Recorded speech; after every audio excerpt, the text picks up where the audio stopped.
rin. Yung salita lang nasa taas ng bundok, iba rin. Diba? Mag-iba-iba yung salita. Pag pumunta ka sa tabing dagat, yung mga nakakailang sa tabing dagat, yung mga mangingisda, iba yung mga salita nila. Pag pumunta ka naman doon, sa mga magpapakali, iba rin yung salita nila. Yung Pilipino doon, hindi nagkakaintindihan kasi pagsalita iba yung mga salita. Ngayon, yung dumating yung mga Espanyol, sa halip na turuan, yung mga Pilipino na magkaroon ng salita, mas lalong binigyan ng Tagalog. Bakit? Tinuruan ng Espanyol yung mga Pilipino na magsalita ng Espanyol.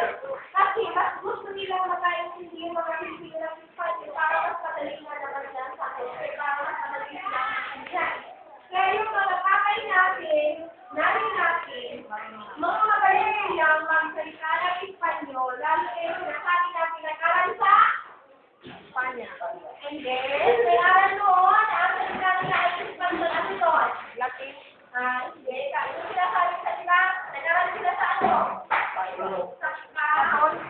Ano yun? Yun. Ang sabi noon, pag nag-aral, yung mga sinauna, yung mga tatay natin, lula, nag-aral noon. Sinasabi nila, nag-aral sila sa katol. At ibig sabihin, nag-aral sila magsalita ng Espanyol. Kaya noon, bibili ka lang, magaling ka ng magsalita ng Espanyol. Nakuhan?